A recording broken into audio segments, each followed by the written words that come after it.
안녕하세요. 오늘은 2025년 소그룹공과 제26과 어버이들에게 구하시는 믿음에 대해서 함께 나누어 보도록 하겠습니다. 오늘 함께 나누실 하나님의 말씀은 창세기 43장 13절에서 14절까지 말씀입니다. 영상을 잠시 멈추시고 성경을 펴셔서 하나님 말씀을 읽어보시기를 바랍니다. 말씀을 다 읽어보셨으면 오늘의 내용을 함께 읽어보도록 하겠습니다. 자녀들이 가장 오래 기억하는 부모의 신앙의 모습은 무엇일까요? 많은 성도님과 대화를 하는 중에 자녀들의 기억 속에서 비록 그 부모님들이 이미 돌아가셨을지라도 잊지 않고 아주 오래 기억하는 것이 부모의 기도입니다. 자녀들이 부모가 자신들을 위해 특별히 새벽에 기도하셨던 그 신앙의 모습을 떠올리며 결국에는 주님 앞에 돌아오게 되는 은혜의 사건을 종종 보게 됩니다. 성경 전체에서 한 사람이 나고 태어나서 죽음의 순간까지 이르는 삶의 전체를 기록한 사람의 이야기는 찾아보기 쉽지 않습니다. 그런데 창세기에 야곱이 태어나 살아가고 죽음의 순간까지 이르는 내용을 자세히 기록하고 있습니다.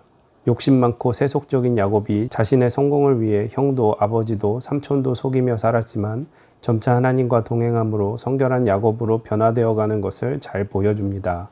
창세기의 야곱의 일생을 읽을 때마다 우리 인생 속에서 일하시는 하나님의 놀라운 은혜를 발견하게 됩니다. 오늘은 야곱이 그의 인생 속에서 하나님과 동행함으로 어떤 믿음의 아버지가 되어가는지 함께 살펴보며 하나님께서는 어버이들에게 어떤 믿음을 구하시는지 생각해 보겠습니다. 하나님께서 어버이들에게 구하시는 믿음은 어떤 믿음일까요? 첫째, 하나님께서 어버이들에게 자녀를 온전히 맡기는 믿음을 보기 원하십니다. 내 아우도 데리고 떠나 다시 그 사람에게로 가라. 전능하신 하나님께서 그 사람 앞에서 너희에게 은혜를 베푸사 그 사람으로 너희 다른 형제와 베냐민을 돌려보내게 하시기를 원하노라. 내가 자식을 잃게 되면 이르리로다. 이 말씀의 배경은 야곱의 인생 말년에 있었던 일입니다. 야곱과 11 아들이 살고 있었던 가나안 땅에 아주 심한 흉년이 들어 더 이상 가나안 땅에는 먹을 곡식이 없었습니다. 그래서 아버지 야곱은 자신의 11 아들 중에 베냐민을 제외하고 10명의 아들을 애굽으로 곡식을 구하러 보냈습니다. 야곱이 자신의 11 아들 중에서 베냐민을 남기고 10명의 아들만을 애굽의 양식을 구하러 보내는 이유가 있었습니다. 그 이유는 야곱이 그렇게 사랑하던 라헬이 낳은 아들 요셉을 잃어버리고 라헬의 몸에서 태어난 베냐민을 야곱은 언제든지 자신이 품고 있는 것을 발견합니다. 그래서 아주 긴급한 상황 속에서도 형들만 보내고 베냐민은 자신의 품에 끼고 있었습니다. 그런데 야곱의 10명의 아들들이 애굽에 내려갔다가 요셉을 만나게 되었습니다. 이집트 온 나라를 다스리고 통치하는 요셉을 만났어도 10명의 형제들은 요셉을 알아보지 못했습니다. 자신들이 팔아버린 요셉이 강력한 애굽의 통치자가 된 것을 상상조차 할 수 없었기 때문입니다. 형들을 만난 요셉이 자기 형 시므온을 볼보로 붙잡고 막내 동생 베냐민을 데리고 오지 않으면 스파이로 생각하고 시므온을 죽이겠다고 협박합니다. 시므온은 애굽에 붙잡혀 있고 이제 야곱의 9 아들이 돌아와서 야곱에게 베냐민을 데리고 가야 한다고 아버지 야곱의 사정을 하였습니다. 요셉을 잃어버리고 지금까지 자신이 붙잡고 있었던 베냐민을 야곱이 내어줄 리가 만무합니다. 다시 한번 더 야곱을 빚어 나아가신 하나님의 손길을 보게 됩니다. 우리는 흔히 야곱의 신앙의 삶에서 가장 클라이맥스를 야복 강가에서 기도하였던 야곱으로 생각합니다. 그런데 어떤 성서학자들은 야곱의 신앙의 절정이 바로 오늘 이 말씀이라고 고백합니다. 절대로 놓아줄 수 없었지만 그 자녀까지도 하나님께 맡기고 하나님의 은혜를 구하며 내가 자식을 잃게 되면 이르리로다 라고 고백하며 자녀를 온전히 맡기는 야곱의 지금 이 순간이 그의 삶의 클라이막스라는 것입니다. 하나님께서는 이 시험으로 야곱을 또다시 빚어 가십니다. 요셉처럼 잃어버릴까 놓지 못하던 그 베냐민도 하나님께 내려놓고 온전히 맡기고 하나님의 은혜를 구하는 고백을 하게 하십니다. 이 야곱을 보면서 하나님께서 우리 어버이께 구하시는 믿음이 바로 이것이라는 것을 깨닫습니다. 하나님께서 우리 어버이에게 구하시는 믿음은 자녀를 온전히 맡기는 믿음입니다. 하나님께서는 아브라함에게도 똑같이 이삭을 온전히 맡기는 시험을 아브라함의 신앙의 클라이막스에서 하셨습니다. 하나님께서는 믿음의 어버이들에게 자녀들을 온전히 맡기는 믿음을 보기 원하십니다. 둘째, 하나님께서 어버이들에게 가정 예배 드리는 믿음을 보기 원하십니다. 야곱이 창세기 35장에서 우리가 일어나 베델로 올라가자 내 환난 날에 내게 응답하시며 내가 가는 길에서 나와 함께 하신 하나님께 내가 거기서 제단을 쌓으려 하노라 하매 라고 고백하였습니다. 그리고 창세기 46장에서는 이스라엘이 모든 소유를 이끌고 떠나 부엘세바에 이르러 그의 아버지 이삭의 하나님께 희생 제사를 드리니라고 말씀합니다. 야곱의 삶에서 가장 아름다운 것이 이 모습입니다.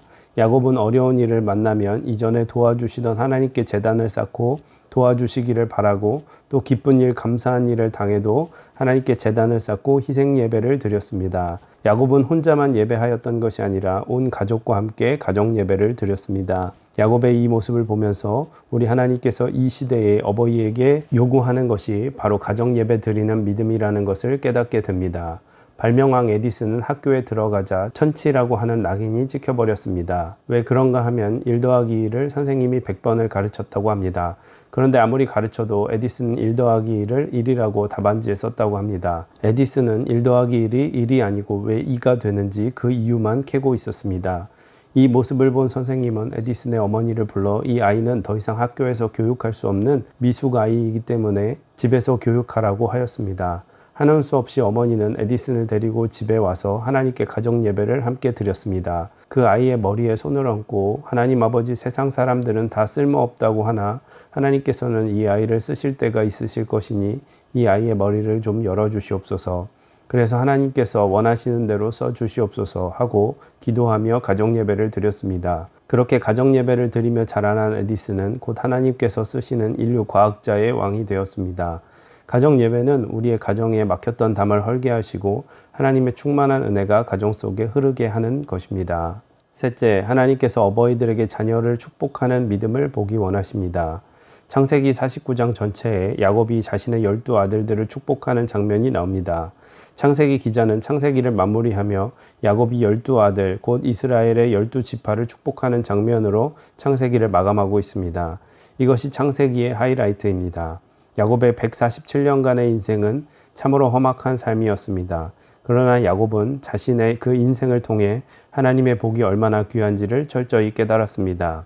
오직 자녀들에게 물려줄 최대의 유산이 있다면 하나님의 복이요, 신앙이라는 사실을 누구보다도 야곱은 가슴 저리도록 깨달았습니다. 야곱은 자신의 수완으로 처세술로 모든 것을 얻는 성공적인 삶을 살았습니다. 그러나 그의 인생을 마감하는 지금 이 순간 영의 눈을 뜨고 보니 잘 되었다고 생각한 모든 것도 결국은 하나님의 은혜와 축복인 것을 뒤늦게 깨닫게 되었습니다. 그러기에 자기가 가장 사랑하는 자식들에게 이 같은 축복만을 물려주어야 될 것을 결심하였을 것입니다. 야곱의 이 모습을 보면서 어버이들에게 하나님께서 구하시는 믿음이 자녀들을 축복하는 믿음인 것을 깨닫습니다. 믿음의 어버이들인 우리는 자녀들에게 다른 무엇보다도 하나님의 복이 그들과 함께 하도록 기도하여야 하겠습니다.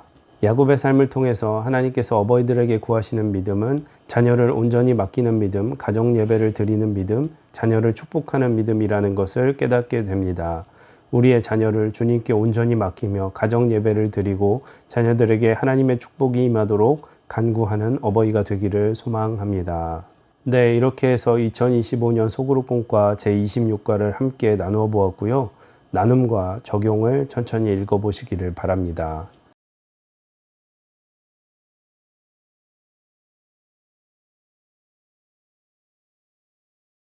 나눔과 적용을 다 읽어보셨으면 오늘 주님께서 주신 마음을 붙잡고 기도하시고 교회의 여러 중보 기도를 하시고 마치시면 되겠습니다. 수고하셨습니다. 감사합니다.